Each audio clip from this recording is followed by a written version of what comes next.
There are some unique challenges to bringing well-known horror icons into a game.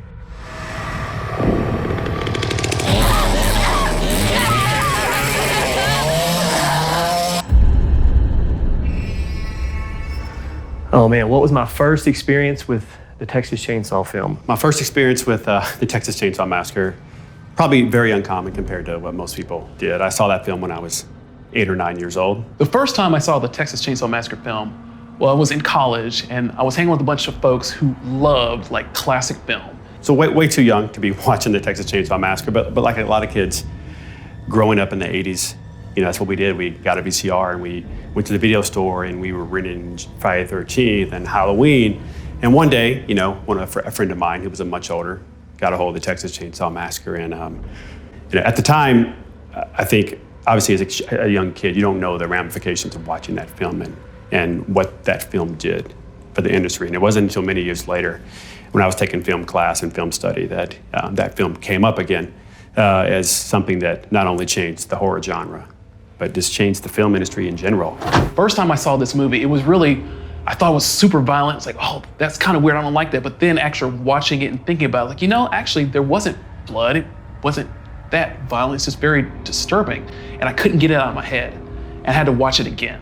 And I had to watch it again and again. And each time I picked up something like, wow, these characters are strange and there's a dark humor in it, but still it's sadistic, and I just fell in love with it. The original '74 film, I feel like I saw that when I was younger, and I don't think I fully understood what I was seeing. And it wasn't until, it was either my junior or senior year of high school that I really started to go like, oh, and then a rewatch again in college really drove it home for me as like, this is something special. This is a special film.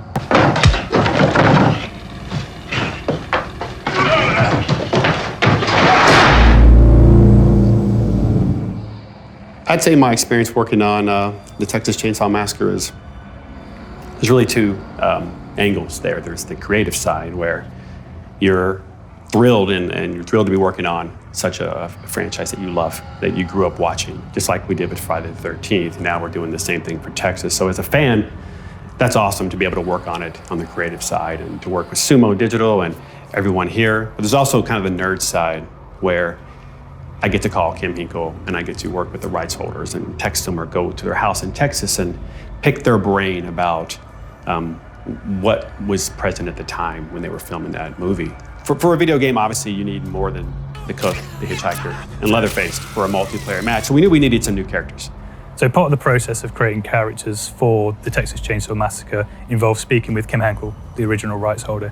He's been pivotal in giving us access to designs that he's got from way back when for other characters that would have been in the universe. To work with Kim Hinkle on this is really a dream, because a lot of these franchises, a lot of these iconic horror IPs, the original creators may not be attached anymore. They may not still be with us. And if you don't have that voice in the mix, something's missing, in my opinion. So it's been a dream to have him be not only attached, but like in the trenches with us. The process was a long one. It was probably 3 years of just research and studying certain things. We knew we wanted the family, the new characters, to fit into the family, but also stand out. There's a fine line there where they can look out of place, but they also have to have a personality and they have to blend in a way that you would believe that they could live there. When we were creating new characters for this game, we had the two types. We had the family, we had the victims. For the family, we had these brilliant bios that Gunn had been working with Kim Hinkle, the original writer of the film, on.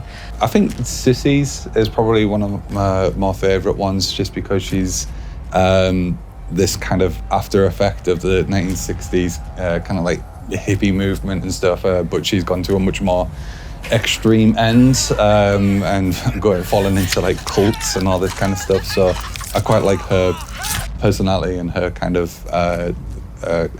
psychosis, I guess, for lack of a better phrase. So yeah, I quite like Sissy's background. For always is always forever, 'cause one is one is one. Look inside yourself for your father. All is one, all is none, all is none, none is one. Sissy Sunshine Slaughter was what Kim came up with. And he had this paragraph about Sissy. That's all he had, was a paragraph about this girl, this kind of crazed LSD 60s kind of drifter girl who rebelled against the family and hitchhiked across the country and went to just a lot of different places. She ended up with the Manson family for a while, and she bounced around and she left a trail of carnage kind of everywhere she went. So Johnny is the pretty boy character. So he's like the sort of almost James Dean rebel without a cause. He's got a very beautiful, handsome face that sort of lures the ladies in, but there's a sort of, something about his eyes that is dangerous. For Johnny, that was an interesting character because he was brand new from scratch. And I told Kim, and I talked to Kim, that I felt like I needed a male that would not fit in with the family. So we didn't want to do an older gentleman like the cook. We didn't want another wily, erratic, lanky character like the hitchhiker. Obviously, we didn't want another grandpa. We didn't want another brute like Leatherface. So within that small gap, there's only a few characters that can fit in there. So over the course of 3 years, I studied just serial killers and went down that whole rabbit hole of a lot of the famous ones like Ted Bundy and Richard Ramirez, but also a lot of unknown ones as well. Just went into that rabbit hole of what motivates them. What do they look like? How do they use their looks to get close to people, and how do they manipulate them, and all these things. And that's where Johnny kind of came from, is he's this weird mixture of a lot of serial killers who's able to go out from the house and go to small towns and drift around and hang out, and he can stalk people, and he gets, he uses his looks to get close to them, and then he can lure them back to the family house. Because he's not just doing it because he wants food, right? He's doing it because he's sadistic. He's the closest thing the family has to a real serial killer. So those two characters bring a lot of personality to what normally would be just this highly dysfunctional circle of the cook, the hitchhiker, and Leatherface.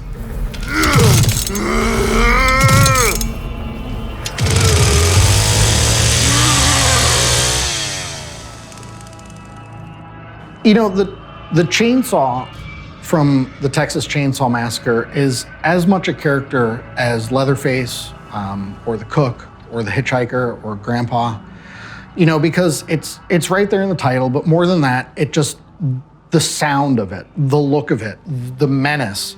There's this great scene in the movie where the chainsaw is just sitting on the table, and Leatherface is going to reach for it, and something horrible is going to happen.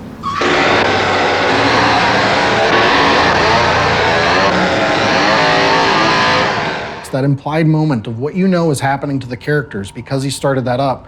It really is just what drives home, the horror of that title, the horror of the film. And so we knew that the chainsaw we had to approach it with as much care as we approached any individual character in the game. When you see Leatherface without that chainsaw, he loses something. As cool as it is to see him use the hammer and kill Kirk or something like that, that chainsaw might as well be a part of him. Might as well be part of his mask or his clothes. So we knew that chainsaw had to be represented perfectly, or as close as you can get. And luckily we, Ish here and Mad and Ben took time to scan the real saw that we found. We have 4 or 5 saws here, Poulons. It was interesting. It was a lot of, speaking to older repair people that have, 40 plus years experience fixing chainsaws this old. So that it was interesting to go down those roads with those folks, but it allowed us to be able to get a chainsaw running, a couple of them, to be able to do all the capture that we needed to do. So it definitely was like trying to get a character up off the ground, like something that you're building from the ground up, because none of them worked.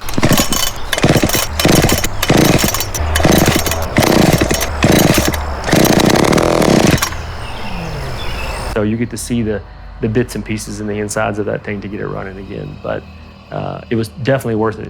What's important is not just whether it's a 306 or a 245 or a hybrid. What we wanted to do was capture it the way it looked like in the film, right? Because really no one knows if it was in 1971 and 1972 or 3 or 4. It's not a lot of info on something that was 50 years ago. So our goal was to look at it in the film, get as much reference as we could, scan the real saws that we have, try to get that saw as close as you can. We wouldn't normally do that for a lot of other weapons. To nail the authenticity of this saw, my focus is always about sound. It's just a thing I really enjoy. And I knew I only trusted one guy to help me with that, and that's Watson Wu. Hi, my name is Watson Wu. I am a sound designer, sound effects recording artist. He's one of the best out there. He's done a lot of the racing franchises and games that people know about. And I knew that we had a unique problem because that saw is really loud, and you need specific equipment to capture that.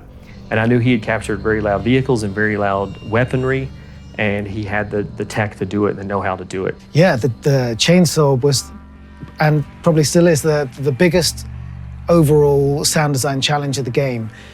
I mean, it's the Texas Chain Saw Massacre. The chainsaw had to sound awesome, and Gunn, quite rightly, really pushed to make sure we got as much quality and authenticity into the sound of the chainsaw as we can.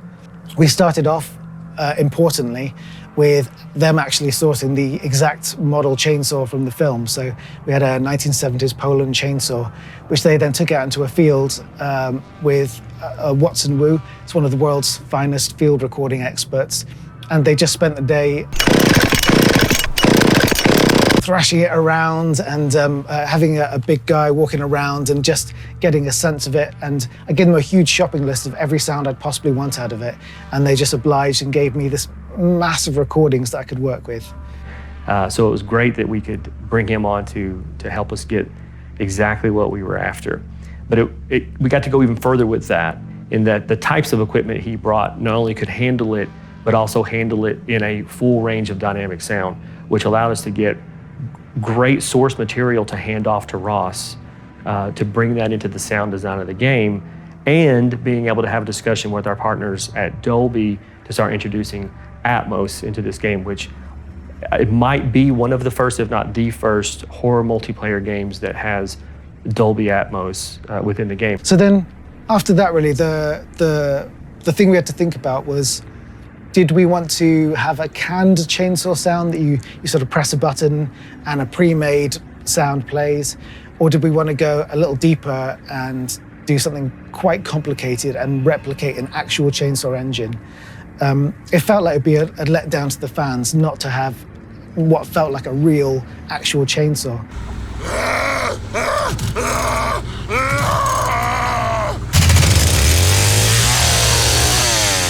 So that's what we did in the end. We built basically a replicated engine for the chainsaw, like you would for an engine for a car in a game, with revving and throttle on, throttle off, and curves of acceleration, deceleration. So I had to take loads of little clips of loops of the chainsaw at different RPM speeds, and then layer it up and merge it all together so that it's a genuine, real live chainsaw system. So when you rev it in game now, you're not hearing some, lame canned sound that just plays again and again. It actually does throttle up and throttle down, and you get real rev. So you can run around and it's just so tactile and fun to play, because as you're playing, you're just pressing that throttle, and it's like, rum, rum, rum, rum, rum, and you actually feel so much like Leatherface. So it's been incredibly difficult and challenging, but in the best possible way. I mean, that sort of challenge is a pleasure to try and find an answer to, and sounds badass in game now. I mean, everyone knows that sound is very important in a horror game, but you need to know what you're doing. You got to have a maestro behind the scenes doing it. And luckily we had Watson for the capture, and we got Ross to drive it home.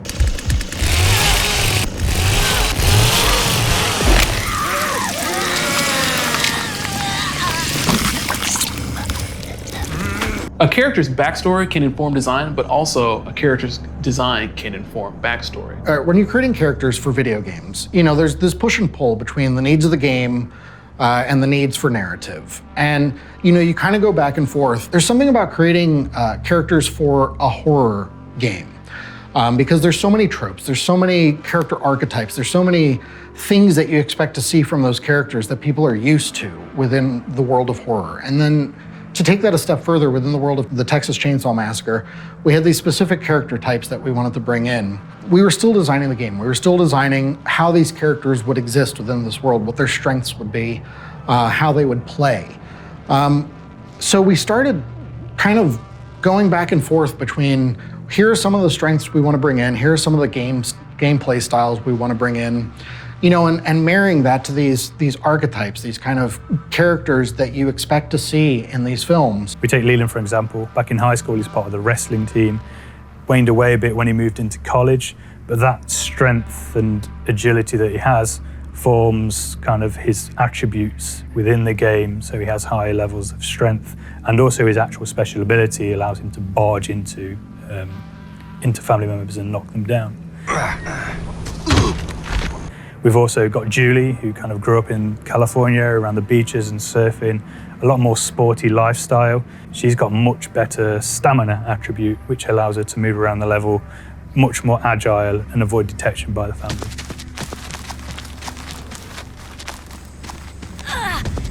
Here we go. You know, you kind of go back and forth. You never are fully invested completely in a backstory or fully invested in a gameplay style. They both are kind of existing loosely, almost disconnected to some degree, until you start to realize, hey, this character that we've created, they really fit with this gameplay style. You know, now let's take that a step further and think about a deeper way to play them. Think about more about how that'll inform their visuals, more about their dialogue, more about then some of that little, you know, seasoning that we can throw on that character as well. And, you know, it's one of those things of you steadily arrive, both design, gameplay, and narrative, they kind of start to meet in the middle until finally you have this fully fleshed out character.